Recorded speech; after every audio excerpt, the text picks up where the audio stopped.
Focke-Wulf Ta 152 was a World War II German high-altitude fighter-interceptor designed by Kurt Tank and produced by Focke-Wulf.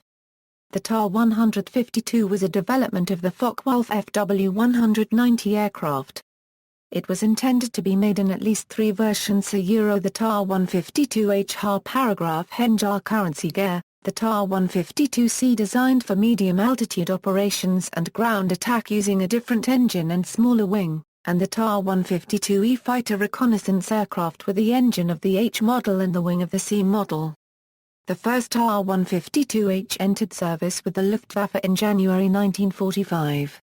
While total production including prototypes and pre-production aircraft has been incorrectly estimated in one source at approximately 220 units, only some 43 production aircraft were ever delivered before the end of the European conflict. These were too few to allow the Ta 152 to make a significant impact on the air war. Design and development. Due to the difficulties German interceptors were having when battling American heavy bombers at altitudes above 20,000 feet, and in light of rumors of new B-29 bombers with better altitude capabilities, the Luftfahrtministerium requested proposals from both Focke-Wulf and Messerschmitt for a high-altitude interceptor. Messerschmitt answered with a Bf-109H, and Focke-Wulf with the Fw 190 Rafet 1, or Ra-1, Ra-2 and Ra-3. These designs developed into the Fw 190 V-20, V-30 and V-21 prototypes, all based on the then successful Fw 190 D9 but with varying degrees of improvement. The V-20 used the same Jumo 213E engine as the Fw 190 D9, while the V-21 used the DB603E. Neither of these offered any significant improvement over the Fw 190 D9, and so further development of the Ta 152A and B was cancelled. The V-21 airframe, however, was further modified as the V-21/U1 and became the prototype for the Ta 152C. Kurt Tank originally designed the Ta 152 using the 44.52-liter displacement Daimler-Benz DB603 engine as it offered better high-altitude performance and also a greater developmental potential. The DB603 had been used in the Fw 190C with many problems and was considered too difficult to implement in the Ta 152 by RLM officials. With this in mind, Tank focused his efforts on the Junkers Jumo 213E as the Ta 152H's powerplant. However, he insisted that the Daimler-Benz DB603 be retained for the Ta 152C versions and as an option for later versions of the Ta 152H. The Ta 152's fuselage was an extended version of the Fw 190 D9 fuselage with wider chord fixed vertical tail surfaces, and hydraulic rather than electrically controlled undercarriage and flaps. Due to the changes in the center of gravity and overall balance, the nose was also lengthened. Wingspan was changed from the Fw 190's 10.51 m for both versions. The H had a span of 14.44 m and the CA wingspan of 11.00 m. The Ta 152 also featured the Fug-16ZY and Fug-25A radio equipment. Design for high-altitude performance to reach higher altitudes, a pressurized cockpit was added to the H models. The canopy was sealed via a circular tube filled with rubber foam which was inflated by a compressed air bottle, while the engine compartment was also sealed from the cockpit with a rubber foam ring. An OR-300/10 air compressor provided the pressure, maintaining the cockpit at 0.36 atmospheres above 8,000 m. To prevent fogging, the windscreen was of a double-pane style with a 6 mm thick outer pane and a 3 mm inner pane with a 6 mm gap. The gap was fitted with several silica gel capsules to absorb any moisture forming between the panes. The aircraft had an increased wingspan compared to the previous Fw 190 design, as a further accommodation towards better high-altitude performance. Due to the war's impact on aluminum availability, the wing was built around two steel spars, the front extending from just past the landing gear attachment points, and the rear spar spanning the entire wing. The wing itself was designed with 3 degree of washout, from the root to the flap aileron junction, to prevent the ailerons from stalling before the center section of the wing. Armament the H model had heavy armament to allow it to deal quickly with enemy aircraft. It had 3 weapons, one 30mm Mk108 motor cannon centered within the propeller hub and two 20mm Mg151/20 cannons, synchronized to fire through the propeller, located in the wing roots. The C model was designed to operate at lower altitudes than the H model with the same armament package, while adding 2 more of the Mg151/20 cannon, likewise synchronized as these additional autocannon for the C model were mounted just ahead of the windscreen, and above the engine's upper rear crankcase. The cockpit was not pressurized in the C models. The Ta-152C could destroy the heaviest enemy bombers with a short burst, but the added weight decreased speed and rate of turn.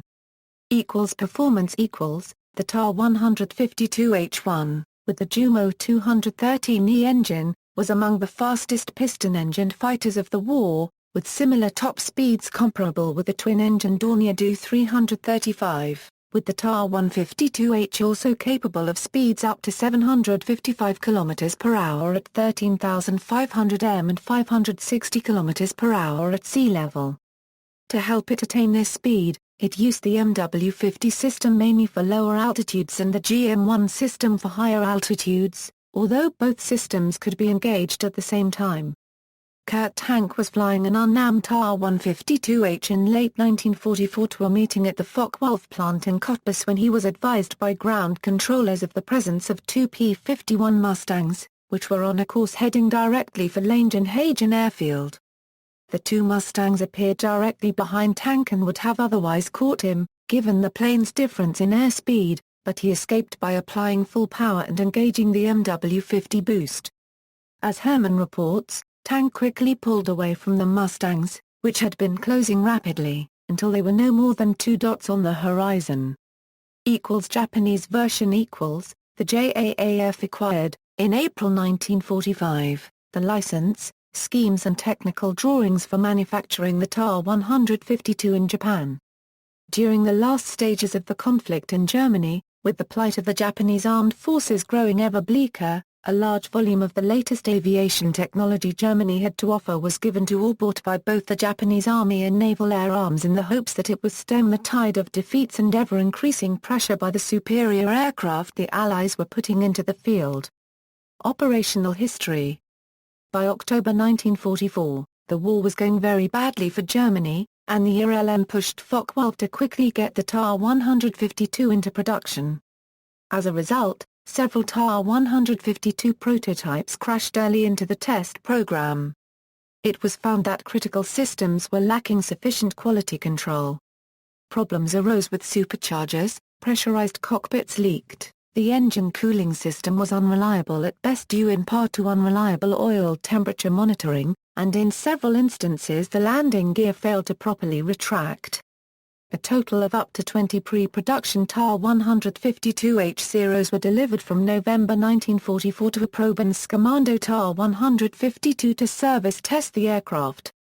It was reported that test pilots were able to conduct a mere 31 hours of flight tests before full production started. By the end of January 1945, only 50 hours or so had been completed. 3. Jagdgeschwader 301, initially a Luftwaffe Wildsau unit, was ordered to convert to the type in January 1945, which it did.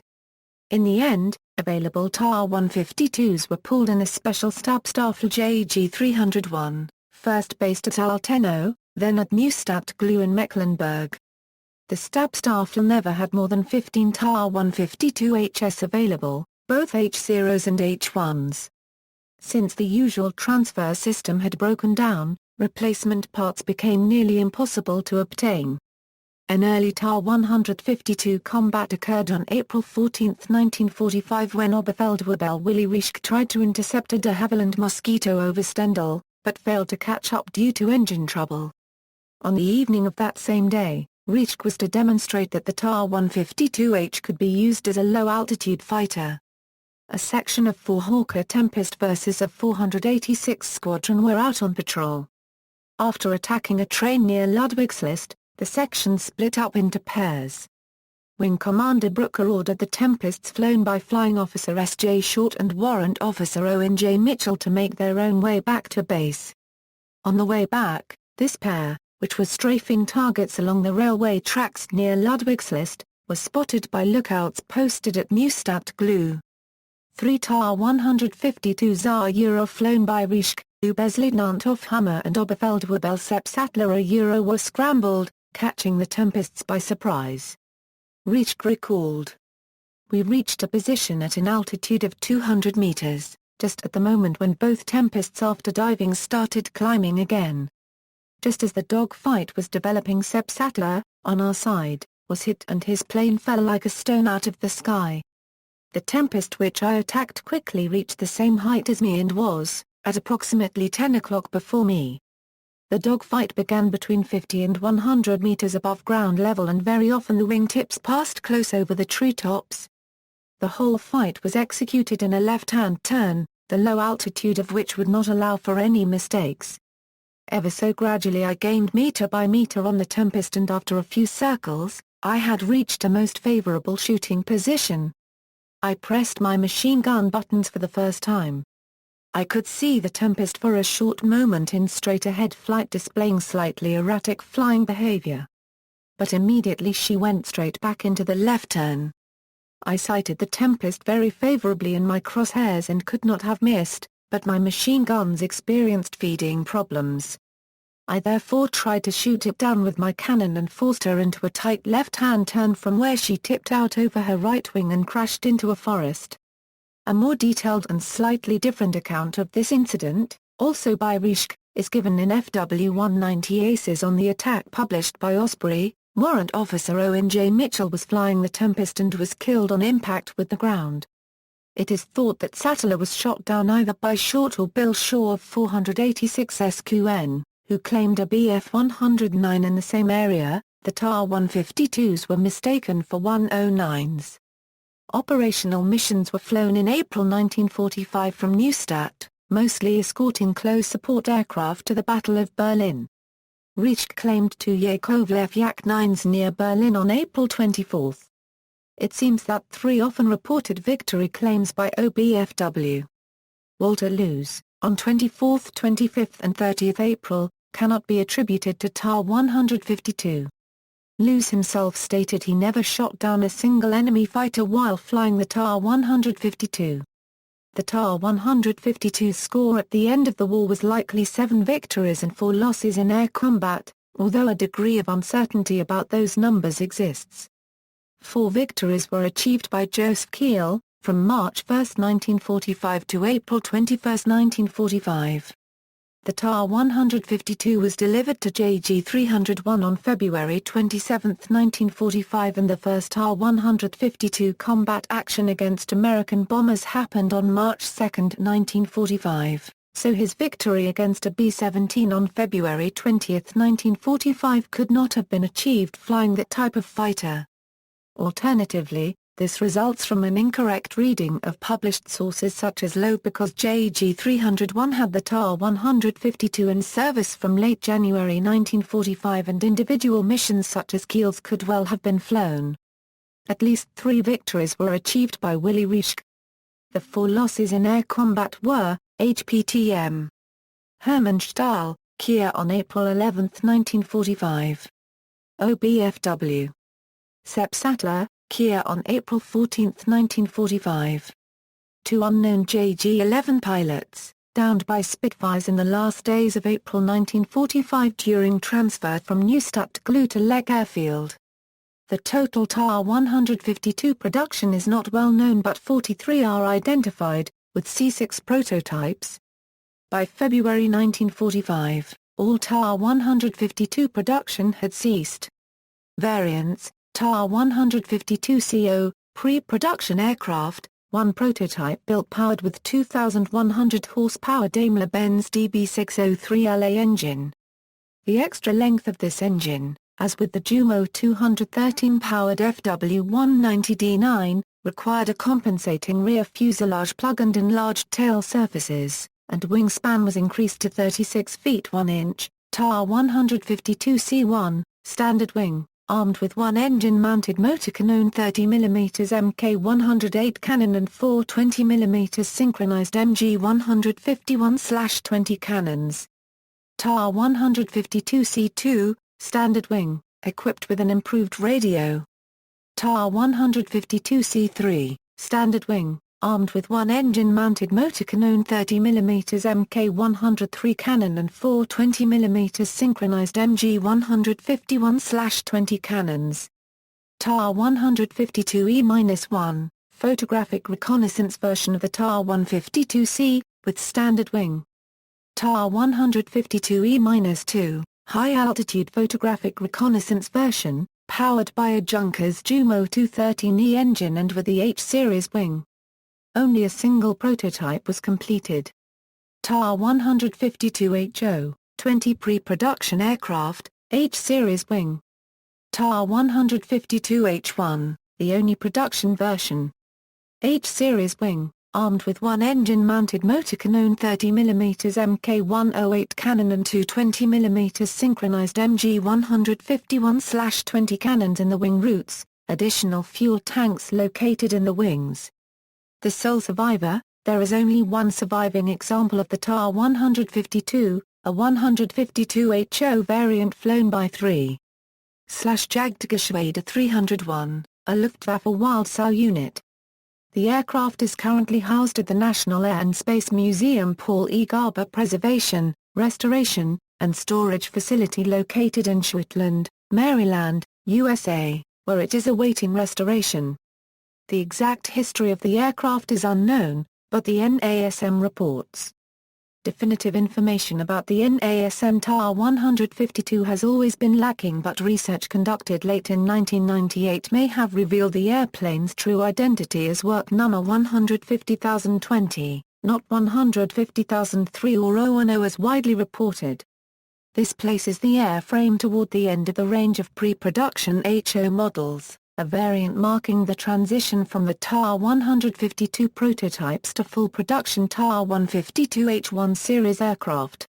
It was probably built at Focke-Wulf's production facility at Cottbus, Germany, in December 1944, and delivered to a Probenskommando Ta 152 at Rechlin, Germany, for service testing. Operators, Germany, Luftwaffe. Specifications, general characteristics, crew. 1. Length, 10.82 meters, wingspan, 14.44 m, height, 3, 36 m, wing area, 23.5 miles squared, empty weight, 4,031 kilograms, loaded weight, 4,727 kilograms, max takeoff weight, 5,217 kilograms, power plant, 1 Jumo 213E liquid-cooled inverted V12. 1,287 kilowatts, performance, maximum speed, 759 km per hour at 12,500 m using GM1 boost, range, 2,000 km, service ceiling, 15,100 m using GM1 boost, rate of climb, 20 meters per second to 25.4 meters per second, wing loading, 196.8 kilograms mass squared, power mass, 0.276 kilowatts per kilogram, armament, 1 30mm Mk108 cannon 85 RDS, 2 20mm MG151/20 cannons 350 RDS.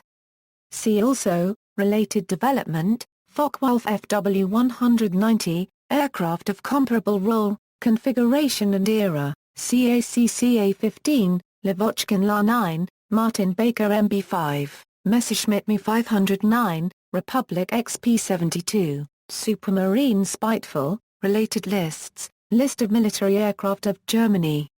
References, notes. Bibliography. External links, Bookies Fw 190/Ta 152 page, sole surviving example of the Ta 152 Smithsonian National Air and Space Museum, German Fw 190/Ta 152 site.